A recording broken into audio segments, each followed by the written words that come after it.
పెట్టడానికి పేరు మళ్ళీ మోసం చేసేందుకు డైవర్షన్ చేసేదానికి ఈయనకేమంటాడు, గవర్నమెంట్ పేరు మాత్రం పెడతామని అంటాడు. రేపు పొద్దున హెరిటేజ్ కంపెనీకి గవర్నమెంట్ పేరు పెట్టి కింద చిన్న హెరిటేజ్ అని పెడితే హెరిటేజ్ గవర్నమెంట్ అయిపోతుందా? అందరూ ఆలోచన చేయాలి. మోసం చేయడానికన్నా హద్దు పొద్దు ఉండాలి కదండి. ఏదైనా కానీ మరీ చెవులో పూలు పెట్టేదానికి అసలు ఎట్ట కనపడుతున్నామండి ఎవరికైనా కానీ ప్రజలంటే. మరి ఇంత దారుణంగా చెవులో పూలు పెడితే ఎట్ట? సూపర్ 6 ఒక మోసం, సూపర్ 7 ఒక మోసం. ఇంతకుముందు ఎన్నికలప్పుడు జగన్ ఇచ్చేటివన్నీ కాక అడిషనల్గా సూపర్ 6 చేస్తాను, సూపర్ 7 చేస్తానని. ఈరోజు పలావు పోయింది, పెడతానన్న బిర్యానీ పోయింది. ప్రజలు పూర్తిగా రోడ్డును పడిన పరిస్థితులు ఈరోజు కనిపిస్తూ ఉన్నాయి. అభికథ దేవుడు ఎరుగు. చదువుకుంటున్న పిల్లలకు ఫీజు రీయింబర్స్మెంట్ లేదు. ఈ డిసెంబర్ వస్తే 8 క్వార్టర్లు విద్యా దీవెన లేదు, వసతి దీవెన లేదు. పిల్లలు చదువులు మానేస్తూ ఉన్నారు. జీఆర్ రేషియోస్ తగ్గినాయి. ఆరోగ్యశ్రీ లేదు. నెట్వర్క్ హాస్పిటల్స్కి ఇవ్వాల్సిన బకాయిలు ఇవ్వకపోవడంతో వాళ్ళు బోర్డులు తిప్పేసినారు. మరోవైపు గవర్నమెంట్ హాస్పిటల్ పరిస్థితి ఇది, అది కూడా ప్రైవేట్కి ఇచ్చేస్తున్నారు.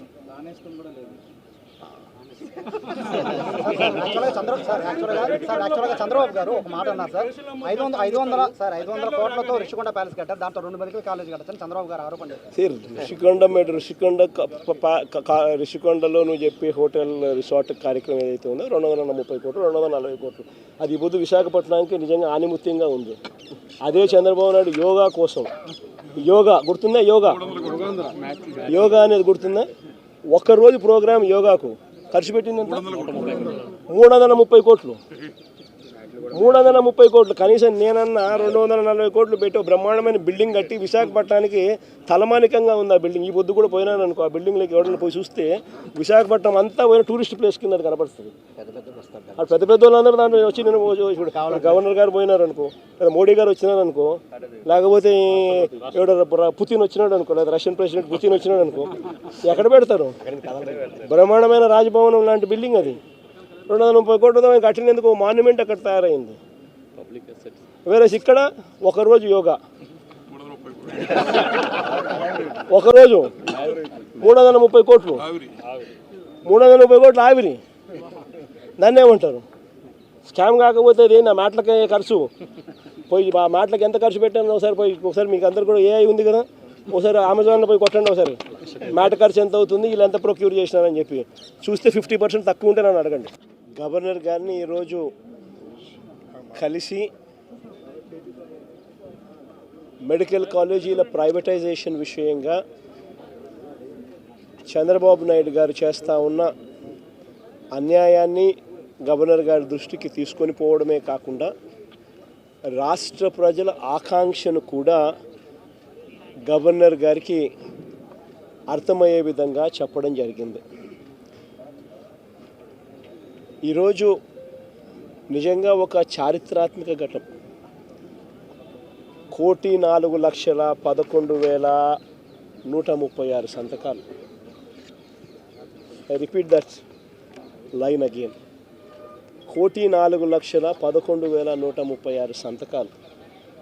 బహుశా దేశ చరిత్రలో ఎప్పుడు కూడా ఇలాంటి ఉద్యమం జరిగిండదేమో. అక్టోబర్ 10వ తారీఖున మొదలు పెడితే, అక్టోబర్ 7వ తారీఖున మొదలు పెడితే అక్టోబర్ 7న ప్రజా ఉద్యమ కార్యాచరణకు ప్రకటన చేస్తే అక్టోబర్ 9న నర్సీపట్నం మెడికల్ కాలేజీను నేను సందర్శించిన.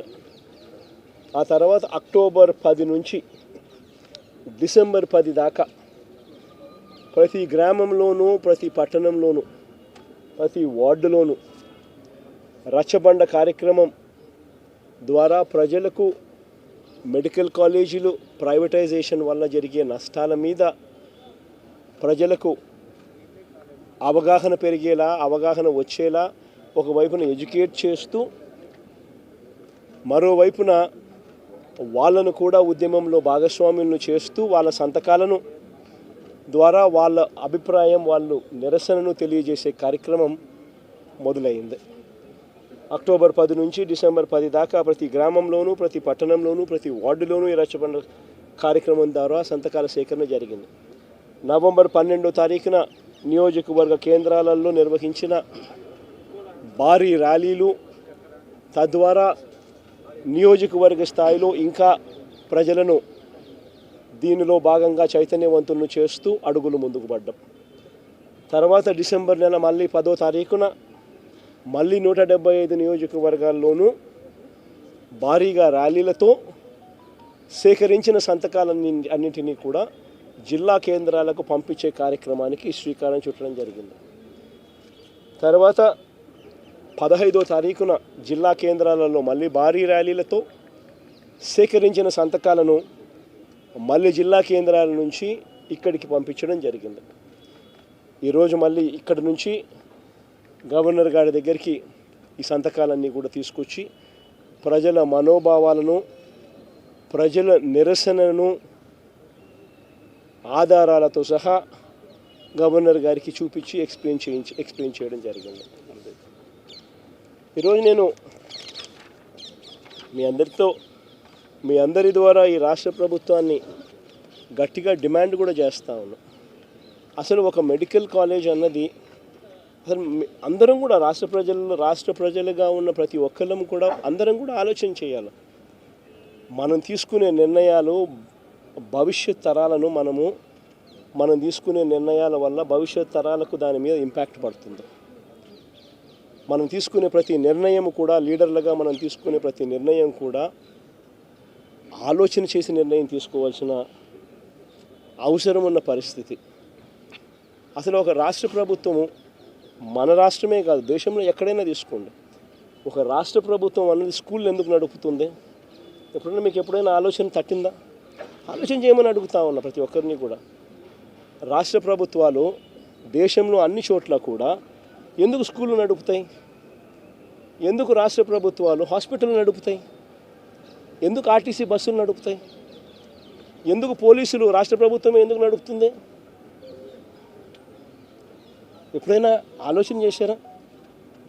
కారణం ఏమిటనంటే రాష్ట్ర ప్రభుత్వమే స్కూళ్ళు నడపకపోతే, రాష్ట్ర ప్రభుత్వమే హాస్పిటళ్ళు నడపకపోతే, రాష్ట్ర ప్రభుత్వమే ఆర్టీసీ బస్సులు నడపకపోతే పేద మధ్యతరగతి వాళ్ళు ప్రైవేట్ ఎక్స్ప్లాయిటేషన్కు లోనై వాళ్ళు అఫోర్డ్ చేయలేని పరిస్థితిలోకి ఈ బేసిక్ నెసెసిటీస్ అన్నీ వెళ్ళిపోతాయి.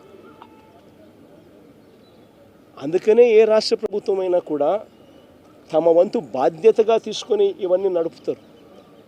స్కూళ్ళు కానీ, హాస్పిటళ్ళు కానీ, పబ్లిక్ ట్రాన్స్పోర్ట్లో ఉన్న ఆర్టీసీ బస్సులు కానీ, లా అండ్ ఆర్డర్ను పరిరక్షించే పోలీస్ వ్యవస్థ కానీ అన్నీ ప్రైవేటైజేషన్ చేసుకుంటూ పోతా ఉన్నాము అని అంటే అసలు ఇంకా ప్రైవేట్ ఎక్స్ప్లాయిటేషన్కు చెక్ అనేది ఎక్కడా ఉండదు. పేదవాడికి, మధ్యతరగతి ప్రజలకు సేవలు అనేటివి ఎక్కడ అందుబాటులో ఉండవు. అందరూ కూడా ప్రైవేట్ ఎక్స్ప్లాయిటేషన్కు లోనై సేవలు పొందాలి అని అంటే ఆస్తులు అమ్ముకోవాల్సిన పరిస్థితి లేకపోతాయి. ఈరోజు మిమ్మల్ని అందరినీ కూడా ఒకటే అడుగుతాను, ఒక కార్పొరేట్ హాస్పిటల్కి ఎప్పుడైనా కూడా మీరు ఒకసారి వెళ్ళి రేట్లు ఎంత ఉన్నాయని ఒకసారి చూసారా? ఒక ఇన్పేషెంట్ కింద నువ్వు చేరాలి అని అంటే జనరల్ వార్డులో చేరాలన్నా 5,000 రూపాయలు మినిమం, ఎంత చెత్త హాస్పిటల్ అయినా కానీ 5,000 రూపాయలు మినిమం ఛార్జ్ చేస్తుంది.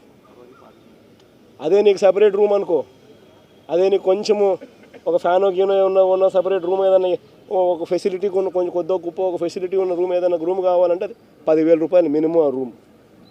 అదే ఐసీయూ లేకపోయినామంటూ ఐసీయూలో ఛార్జీలు ఎంత తెలుసా? 30,000 నుంచి 50,000 రూపాయలు రోజుకు. ఇది మినిమం. గవర్నమెంట్ మనం 17 మెడికల్ కాలేజీలు రాష్ట్ర ప్రభుత్వం అంటే వైఎస్ఆర్ కాంగ్రెస్ పార్టీ అప్పట్లో ఒక విజన్తో తీసుకురావడం జరిగింది. ప్రతి పార్లమెంటును ఒక జిల్లా చేసాం. ఆ జిల్లా చేయడంతో ప్రతి పార్లమెంటును ఒక జిల్లా చేయడంతో ఆ జిల్లా కేంద్రంలో ఈ మెడికల్ కాలేజీ తీసుకురావడంతో అక్కడ మెడికల్ కాలేజ్తో పాటు టీచింగ్ హాస్పిటల్ కూడా అందుబాటులోకి వస్తుంది. టీచింగ్ హాస్పిటల్ అంటే అది ఒక multi speciality hospital. Multi speciality services, super speciality services ఇవన్నీ కూడా ఆ టీచింగ్ ఫెసిలిటీస్ వల్ల, మెడికల్ కాలేజీలో ఉన్న టీచింగ్ ఫెసిలిటీస్ వల్ల ఈ టీచింగ్ హాస్పిటల్లో ఇవన్నీ కూడా అందుబాటులోకి వస్తాయి. ఎప్పుడైతే ఆ హాస్పిటల్లో, ఎప్పుడైతే ఆ మెడికల్ కాలేజీలో ఆ మెడికల్ కాలేజ్ ద్వారా ఉండే ఈ టీచింగ్ హాస్పిటల్లో అసిస్టెంట్ ప్రొఫెసర్లు PG post graduate students medicos nursing students వీళ్ళంతా కూడా అక్కడ అందుబాటులోకి వస్తారు. పేదవాడికి ఎవరికైనా కూడా పేద మధ్యతరగతి వారికి ఎవరికైనా కూడా ఉచితంగా ఈ సూపర్ స్పెషాలిటీ సేవలు ఈ మల్టీ స్పెషాలిటీ సేవలు ఈ వైద్య హాస్పిటల్స్ ద్వారా ఈ టీచింగ్ హాస్పిటల్స్ ద్వారా ఇవన్నీ అందుబాటులోకి ఫ్రీగా వస్తాయి పేదవాడికి. ఒకవైపున ఇది రావడమే కాకుండా దీనివల్ల జరిగే బిగ్గెస్ట్ అడ్వాంటేజ్ ఏంది అని అంటే బిగ్గెస్ట్ మేలు ఏందనంటే ఈ హాస్పిటల్లో ఎప్పుడైతే ఇలాంటి సేవలన్నీ ఉచితంగా పేదవాడికి మధ్యతరగతి వారికి అందుబాటులోకి ఎప్పుడైతే వస్తాయో చుట్టుపక్కల ఉన్న ప్రైవేట్ హాస్పిటల్లో 30 కిలోమీటర్ల అవతల ఉన్న ప్రైవేట్ హాస్పిటల్లో చుట్టుపక్కల ఉన్న మిగిలిన ప్రైవేట్ హాస్పిటల్స్ ఇష్టం వచ్చినట్టు రేట్లు ఛార్జ్ చేయలేవు. ఇష్టం వచ్చినట్టు రేట్లు ఛార్జ్ చేస్తే ఎవరు పోరు. ఎందుకనంటే గవర్నమెంట్ టీచింగ్ హాస్పిటల్ అవైలబుల్గా ఉంది కాబట్టి పేదవాడికి ఆరోగ్య భరోసా ఇచ్చేది ఈ 17 మెడికల్ కాలేజీలు తద్వారా వచ్చే 17 మెడికల్ టీచింగ్ హాస్పిటల్స్. ఇదొకటే కాకుండా అందులో అవైలబుల్గా ఉండే అవైలబిలిటీలోకి వచ్చే సీట్లు. ఈ సీట్లన్నీ కూడా గవర్నమెంట్ మెడికల్ కాలేజీలో సీట్లన్నీ కూడా ప్రైవేట్ మెడికల్ కాలేజీల కన్నా తక్కువ రేటుకే ఈ సీట్లు అందుబాటులోకి వస్తాయి. దీనివల్ల బాగుపడేది మన పిల్లలు.